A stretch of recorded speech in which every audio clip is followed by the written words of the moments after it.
All right.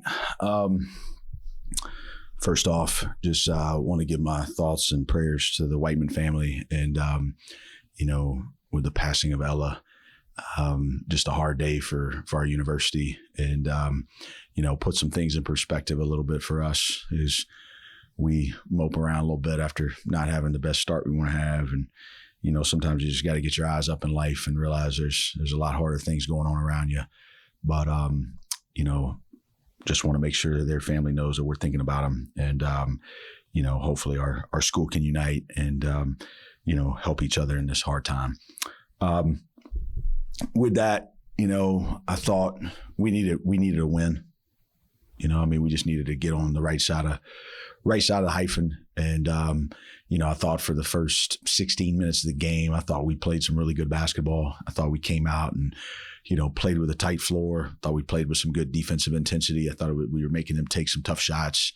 And, they decided to go zone. And when they did, I thought it got us a little bit stagnant offensively. And then I thought that affected some of our defensive intensity, going the half up 25 or so. And then, I thought the worst part of the game was how we came out of halftime. That was a little bit disappointing. But, we're working through everything. We're just trying to get to consistency. We're trying to get to complementary. We're trying to get to complete.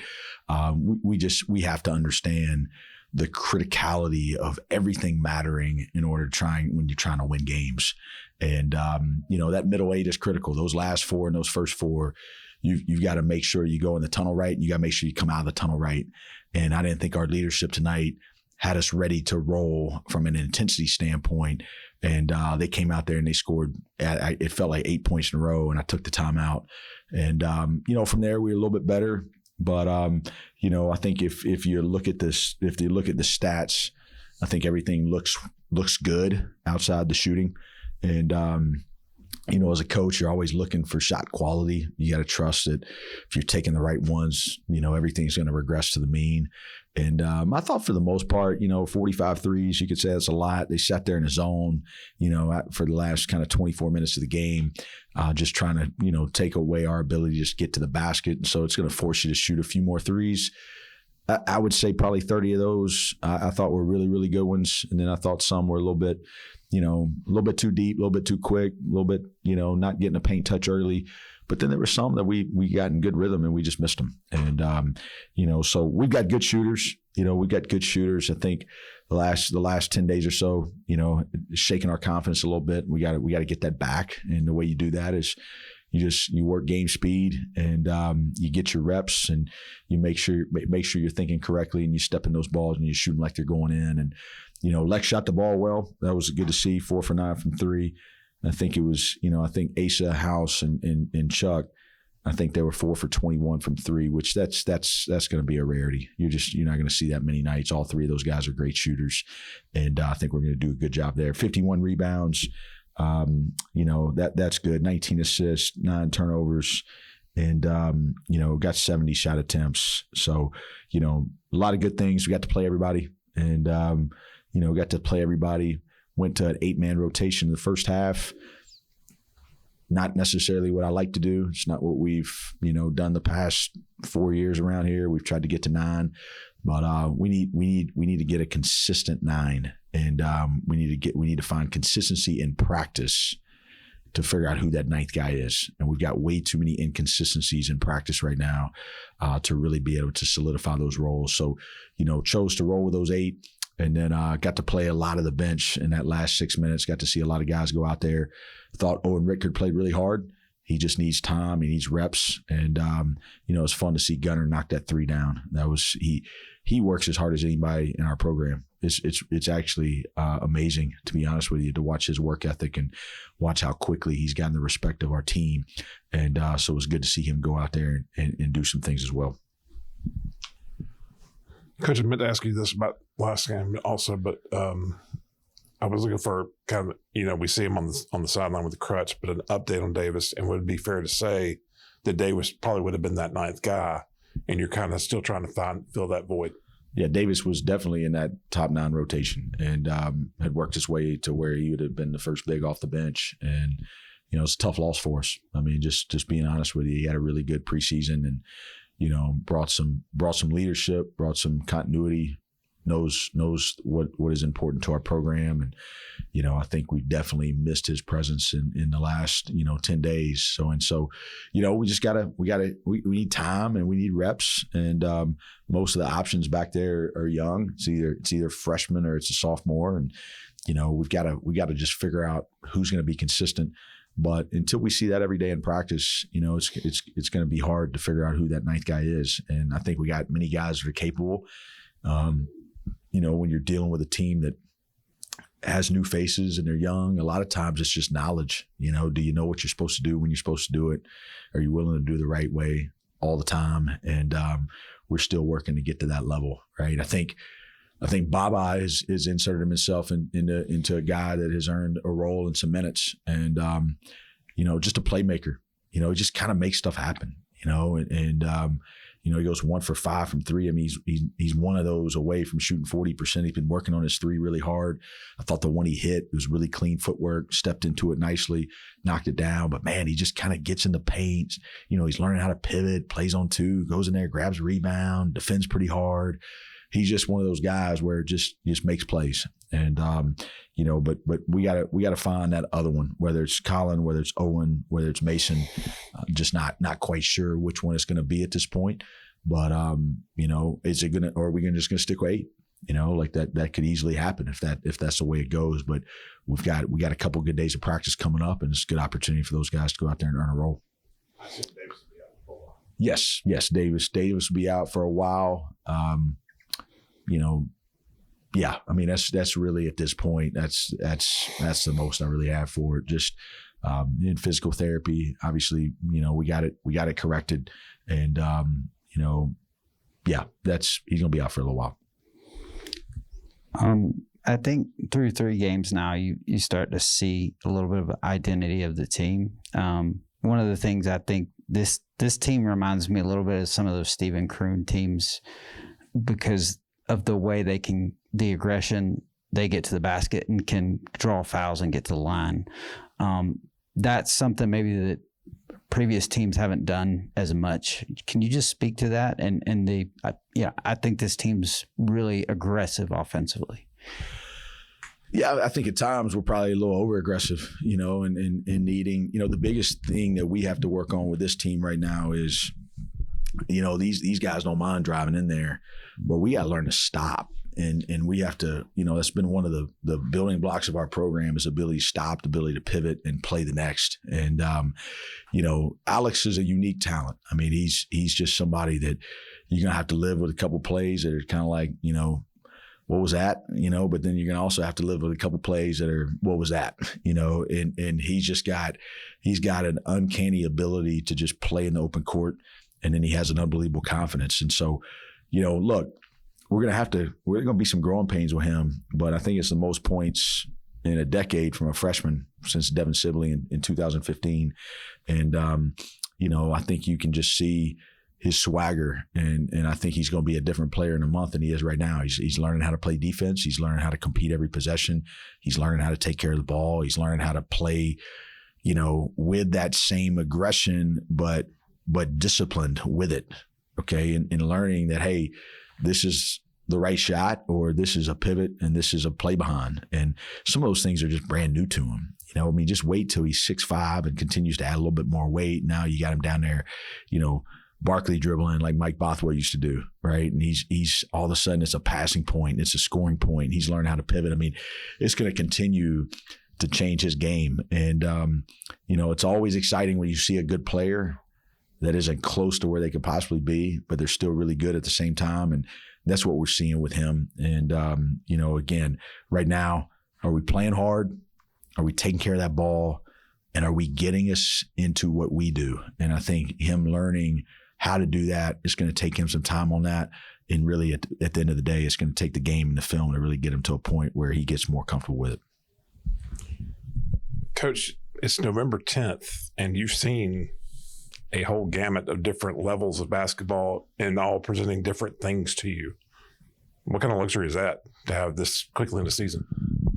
Well, I mean, I think you can go about this a couple different ways. I mean, the trend in college basketball right now is, play as many easy teams as you can early, try to build your confidence up, and then, league play, go out there and, see what you can do. You see that at the high major level. They're all just trying to schedule wins. And, I think that's fine. And obviously that helps the metrics, and I get why people do it. They're doing it for the seed line, but it doesn't expose you as well. Right. Like, I mean, you're walking, we got a lot of people 2-0, we got a lot of people 3-0. Like, they don't know how good they are, right? They're beating people by 25, by 30, and they feel good. They haven't had to deal with losing yet, but they really don't know where their true weaknesses are. I think for us, we've played, I told the team, I said, we're probably a little bit too hard on ourselves after that Bama game. I mean, we held them to less points than St. John's did, right? I mean, like, it was 12 points with 13 minutes to go here, and they go up and win at Madison Square Garden. Like, we probably should have given ourselves a little bit more grace after that game. And instead, and that's what we've built this to. Like, that's, you got people around here saying, we got to get better and didn't da-da-da-da-da. And hey, listen, we played Alabama. And we probably kind of moped a little bit and didn't respond quite as well we needed to in that High Point game. And then we played what I think is going to be one of the I mean, not just mid-major teams. Like, there's going to be High Point's going to have a chance to be unbelievable this year. And then you play a Troy team that's coming right off the tournament. And man, we've put ourselves in a gauntlet. And I think what it does is we clearly see what we got to get better at. It's no mystery. Right? Like, we've got the data of what we've got to go get better at. Now we just got to be willing to go do the work. And, listen, it's really important for our team to understand, the best Novembers around here have not created the best Marches. All right. One of the hardest Novembers we've had has created the best March around here. And I remember after the Old Dominion game how sick we all were. I remember after, again, kind of like what I'm saying with the Bama game, like, we go down to Charleston, we're playing Penn State, and, we're just kind of walking around like, what just happened? We lost to Penn State. It's like, yeah, you lost to a Big Ten team, but that team grew from a lot of that. And, we got pelted by NC State, and then we came and gave, High Point scored 1 million on us here. But it forced that team to really look and see, like, hey, what do we have to continue to grow in? What do we have to get better at? And so, I think it's, take some of these games now and maybe you address some of these weaknesses a little bit quicker. But just understand, like, even in the losing of Friday night to Troy, that would have been analytically a top 3 defensive performance for last year's team. So when you look at points per possession, that would have been a top 3 defensive performance last year in a 25-win season. And so even with the youth and even with the new faces, when we play hard and we play connected and we sit down and get in a stance, this team can be a really good defense. We're going to be a good offensive team. We just got to make shots. We got to take care of the ball. We got to take great shots. We got to continue to get more in a rhythm and understand our concepts. But, the upside, if anything, I've got more conviction of what the upside of this team can be than I did before we started this. And am I a competitor? Absolutely. Do I want to win them all? 100%. But listen, we've got the craziest deal in modern sports right now, that at this level you have a 3-day season. And it's taken me a while in my tenure to figure all that out. I remember my first year we were playing Elon here, and I mean, I felt like if we lost that game, man, the world was probably going to end, and Jesus was going to come out. He's going to have to come back the next day, and this thing was going to be over. And as you grow and as you learn, you realize that, like, hey, we're just trying to get to the mountaintop. We got to be our best in March. And we saw that a little bit last year, like, fast start, but then, man, we got hit and we had a tough January. But then we worked through some things and sorted some things out. And then all of a sudden we're playing the best basketball that we'd played all year. And we did it at the right time. And we gave ourselves a chance to go win a championship and came up a couple possessions short late in the game there. But we've got to be in it for the long game. And I love this group. I love going to practice. I can't wait to watch this game tonight. I can't wait to see what we can get better at. And look, I tell this group all the time, nice houses, nice buildings have high ceilings. Right. And this team has a framed out house with high ceilings, but nobody wants to live in a framed out house. Like, we got to go finish the work. Okay. We can sit there and look at the high ceilings and we can look at the great frame job, but, like, we got to go build the rest of this, and we got to get the details filled in. and we got to go complete what this could be. But you can see it. I mean, you got Cooper Bowser out there, you got Chuck Johnson out there, you got Ben Vanderwall out there, you got an unbelievable guard that's a freshman that's only going to get better in time. You got Edrin that we saw how well he's playing. You got House and Asa, they're going to start making shots. You got Franklin that's just going to keep getting better and better. We're going to figure out one more to throw out there. Hey, we get confident. We start stepping in the balls and we start having conviction and making those shots. We start taking care of this ball. And we get to playing Furman basketball. In a month, it's going to be a different team. To that point, the next challenge is similar to last year in a Missouri Valley Conference arena, and your first road game of the season, true road game. Just talk about the challenges that Northern Iowa presents on Friday night. Yeah, Ben Jacobson's just a phenomenal coach, and I've got a lot of respect for him. I've never actually met him, but I've watched him from afar for years, and have always appreciated his commitment to Northern Iowa and that program and staying there. And, they've been NCAA tournament team, and they've always just had a respectable program. And he's done it, from afar. He's done it on skill. He's done it on toughness. He's done it on development, a lot of the things that we value here. And, just it's going to be a similar type, losing the Belmont series, we've kind of added this a little bit further away, but still same type of feel as that Belmont series. They're going to be very well coached. They're going to have good skill. They're going to have good toughness. They're going to keep the floor pretty tight defensively. They're going to run through a lot of different sets offensively. Just watching some of their South Dakota State game last night, and like I said, they're going to be well schooled. So, I look forward to going up there.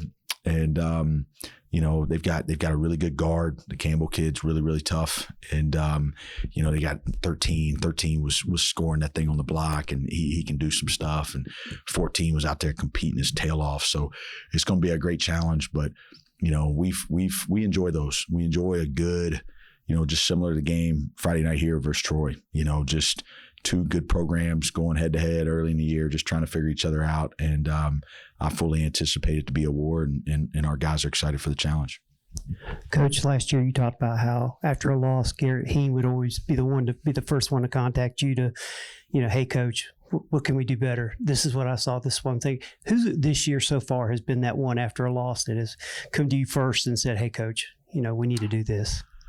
Yeah, I think that's a good question. I think so far early, Ben Vanderwall's pretty obsessed. I mean, he's a guy where he's going to be. I mean, I think after the High Point game, he was on the bus watching the game from the drive from Rock Hill back here. Charles Johnston is somebody that's really stepped up his leadership as well. I mean, I think, I was still awake that Monday night getting home. I think at 12:42, he sent me a text. And he was just kind of frustrated in how we played, and, just didn't really see that coming, and, hey, we got to get it fixed. And, it's, but we got other guys, Coop and I were texting after the game the other night, to Troy, and, just understanding what our upside is and what our potential can be, and making sure that we're committed to continuing to get better and to realize that. And he had a great demeanor about him, wants to continue to get better.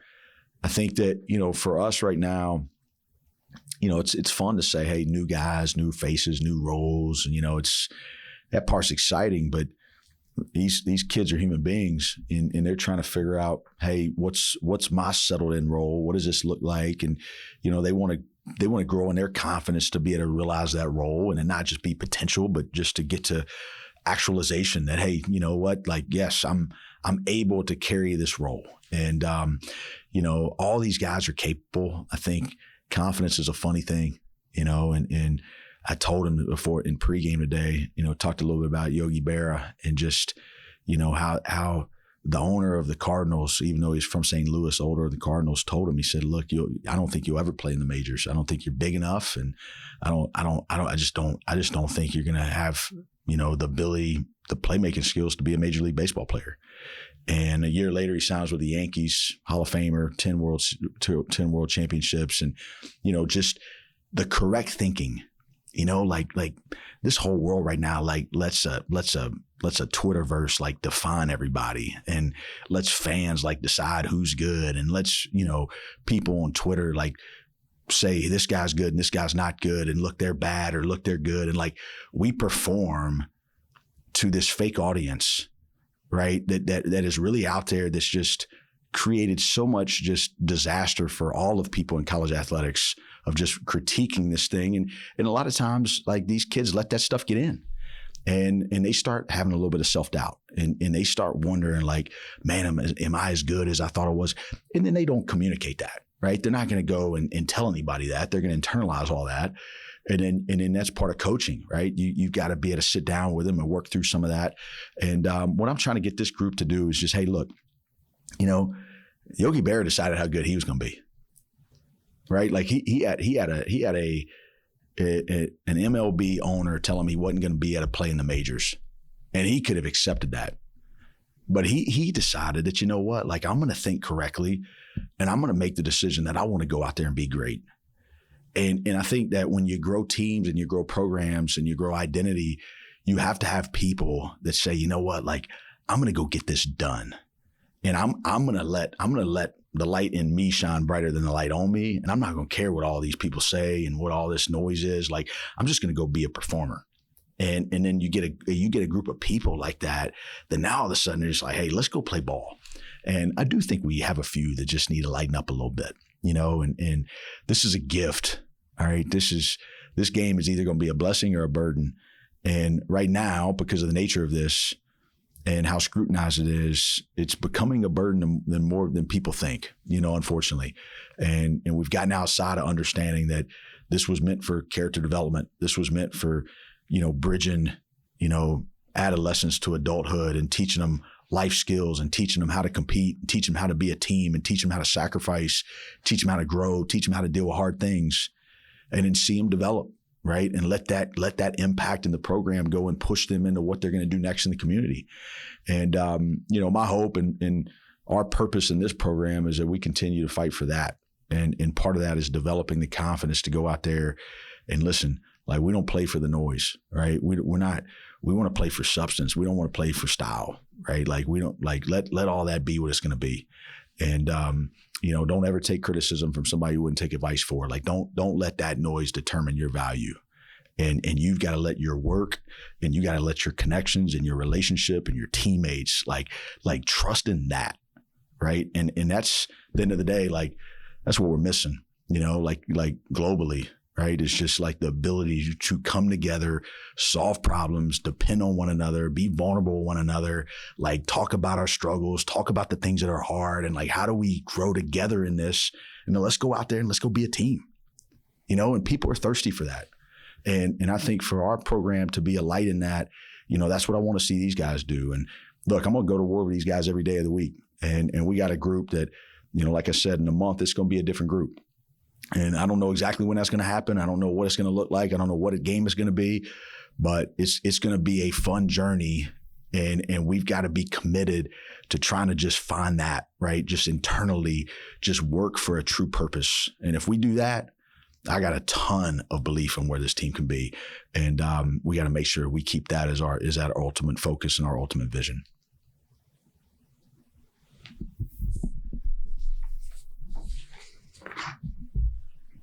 Thank you all.